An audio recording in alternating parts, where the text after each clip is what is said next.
taruh saham, saham tiba-tiba ambruk, hancur semuanya, uang lu hilang. Masa? Yang benar aja, rugi dong kita. Kalau di Republik kita orang kerja keras banget, asetnya tidur-tidur aja.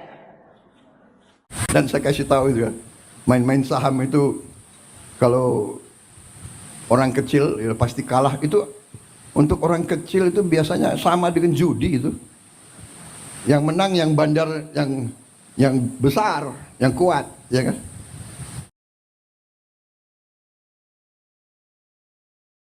Kira-kira saham-saham mana Pak yang berpeluang? Silakan Pak Lokeng Hong.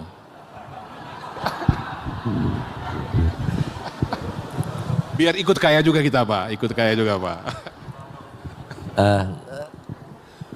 Saya biasanya memilih membeli saham itu yang pertama saya melihat siapa pengendali perusahaan, ya. Siapa direksi dan komisarisnya, apakah mereka orang baik dan orang jujur. Ya.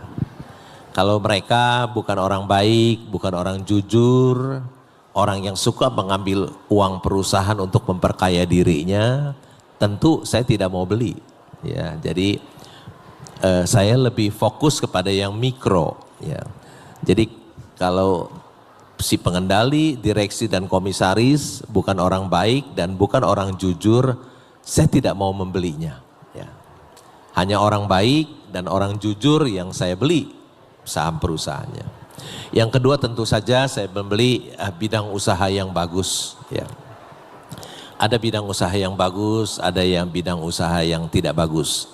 Tentu yang saya beli adalah bidang usaha yang bagus. Ya. Yang ketiga yang saya beli adalah perusahaan yang cuannya besar. Perusahaan rugi saya nggak mau beli. Perusahaan yang cuannya kecil saya juga nggak mau beli. Saya hanya beli fokus kepada perusahaan yang cuannya besar. Ya. Yang berikutnya, perusahaan itu bukan hanya untungnya besar, tapi juga growing, bertumbuh dia. Udah cuannya besar, tiap tahun tambah besar, dan tambah besar. Oh nikmat sekali kalau kita punya perusahaan yang untung besar dan tiap tahun tambah besar untungnya. Ya. Kita seperti memiliki mesin pencetak uang. Ya. Kalau kita memiliki mesin pencetak uang, kita bisa ditangkap. Ya. Tapi kalau kita memiliki perusahaan yang cuannya besar, sama saja kita memiliki mesin pencetak uang. Ya.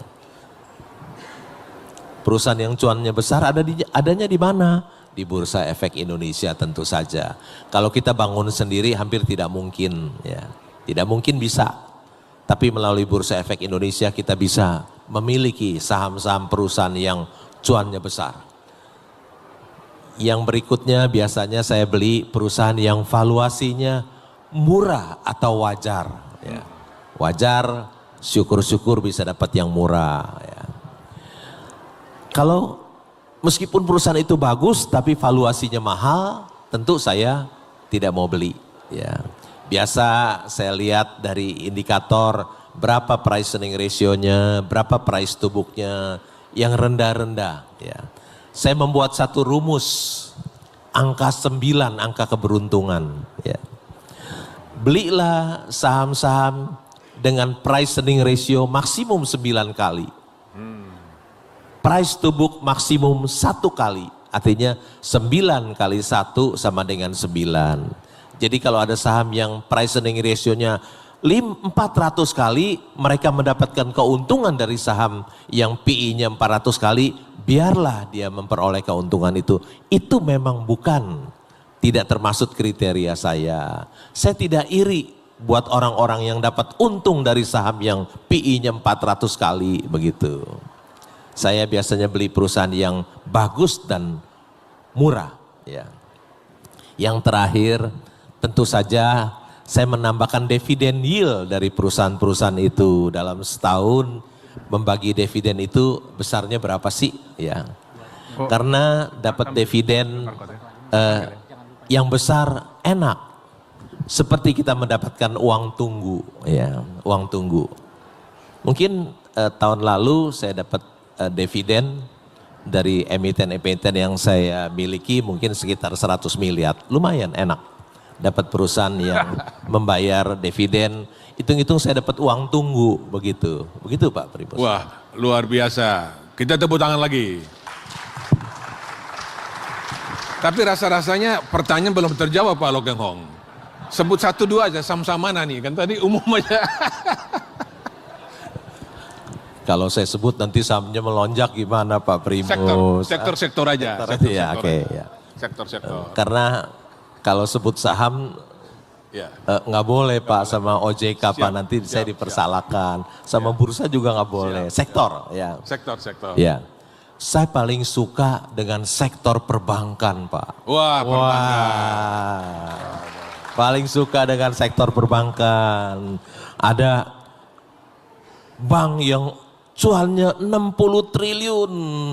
Ada bank yang cuannya 50 triliun. Bisnis apa yang bisa cuan 60 triliun, 50 triliun? Kecuali bank. Kecuali bank. Kalau bank itu tidak menggunakan rumus tadi, 91 tadi. Kan ada bank cuannya gede, tapi PE ratio-nya tinggi sekali juga. Ya. Saya ambil bank-bank yang asetnya 200 triliun sampai 350 triliun. Masih price to book-nya masih di bawah 1 Pak Primus ya. Jadi kalau lihat bank yang asetnya 200 sampai 350 triliun, ada 2 menyusul, 1 lagi 3, nama saya muncul sebagai pemegang saham 10 besar di sana Pak Primus. Waduh, luar biasa Pak. Boleh tepuk tangan lagi, jangan ragu-ragu.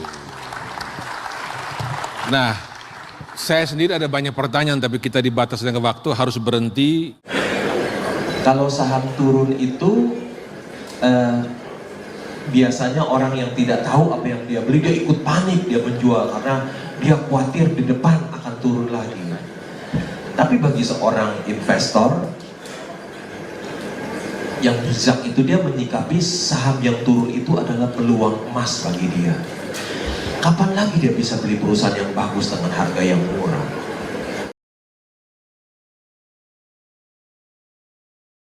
Saya punya horizon jangka panjang. Mungkin adik mahasiswa jangka pendek. Sebelum naik jangka panjang dia bisa turun dulu. Kalau turun nanti saya dikutuk orang. Jadi saya tidak berani memberikan rekomendasi. Tadi saya sudah memberikan kriterianya. 1, perusahaan yang bagus itu mesti melakukan pekerjaan rumah, ya, manajemennya yang bagus, sektor usahanya bagus, labanya besar, perusahaannya bertumbuh, valuasinya murah. Kita harus melakukan pekerjaan rumah.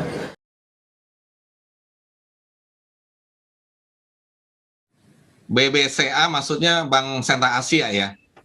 Bank Sentral Asia kan dikatakan split 1:5. Tolong ulasannya, apakah layak dibeli Pak? Ini udah langsung nembak nih Pak. BCA itu perusahaan yang bagus, perusahaan bagus ya. Kalau kita beli saham BCA itu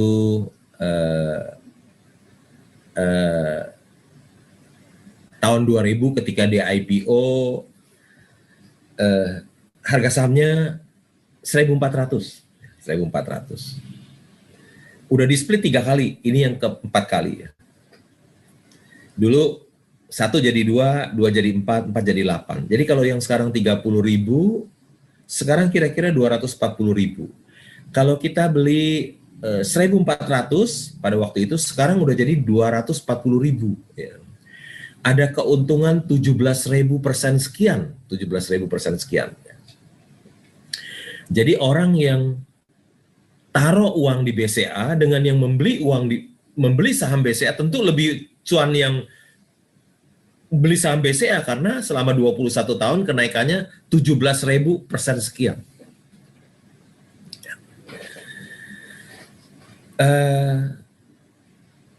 Bagaimana dengan split 5? Ya tentu saja split 5 kalau 30.000 dibagi 5 ya jadi 6.000 per saham. Ya. Sebetulnya sih sama aja, sahamnya dibagi 5 ya harganya sahamnya juga turun, tidak ada, cuman kelihatannya lebih murah saja. Saya bilang BCA itu bank yang sangat bagus. Tetapi valuasinya juga mahal ya. Kira-kira 4 kali nilai buku, hampir 4 kali nilai buku ya. Jadi karena ini Mercy, harga Mercy, jadi saya nggak mau beli gitu. Saya mau belinya Mercy harga Avanza ya. BCA itu kira-kira 4 kali nilai buku, price to book 4 kali hampir. Padahal di bursa juga banyak bank-bank yang bagus, ada Penin Bank, ada CIMB, ada Bank Danamon yang hanya setengah dari nilai buku, 0,5 price to book. Jadi ini Mercy yang dijual harga Avanza yang saya beli. Demikian. Jadi saya mengatakan BCA itu perusahaan yang sangat bagus, tapi valuasinya pun mahal. Ya. Jadi saya tidak membelinya. Karena banyak bank juga yang price to book hanya 0,5 dari nilai buku, sedangkan itu 4 kali nilai buku. Ya. Demikian, Pak.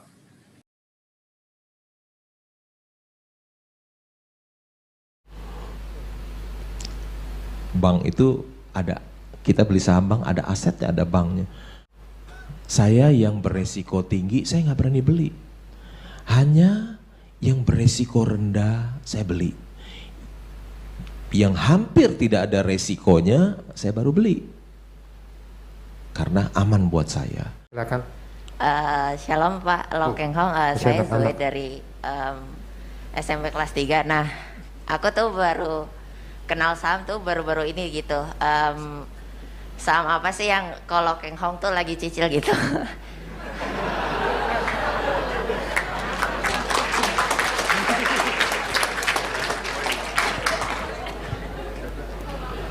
Wih, hebat lo, baru SMP 3 udah nanya saham ya. Saya SMP 3 belum tahu apa-apa, umur 30 baru tahu tentang saham saya. Ini SMP. Beli saham apa sih? Kalau saya sebut nanti harga sahamnya melonjak gimana? Dan yang kedua, saya bukan seorang penasihat investasi, tidak boleh memberikan rekomendasi membeli atau menjual menurut peraturan OJK ya. Tapi saya suka 2 sektor. Nah, saya sebut sektornya aja. Saya suka 2 sektor, 1 bank, 1 tambang batu bara. Saya suka ya. Karena bank, ada bank swasta labanya 40 triliun laba bersih. Wih, enak ya, punya laba 40 triliun. Kita nggak usah bangun bank yang besar, tahu-tahu kita dapat pembagian keuntungan dari bank itu. Ada tadi saya sebutin ada Adaro, itu bukan rekomendasi membeli ya atau menjual. Saya punya tambang batu bara yang lain yang lebih murah. Itu labanya 38 triliun ya. Hanya 2 sektor ini yang bagus ya. Kalau mau beli bank, beli tambang batu bara. Kenapa? Orang yang terkaya di Indonesia usahanya 2 sektor ini ya. Ada si A, orang paling kaya di Indonesia, usahanya apa? Punya bank dia. Sekarang ada lagi orang terkaya ngalahin. Siapa orang terkaya? Usahanya apa? Tambang batu bara. Ya, jadi 2 sektor ini usaha yang bagus. Ya. Yang labanya bisa puluhan triliun. Ya. Fokus saja di 2 usaha ini. Demikian ya jawaban dari saya.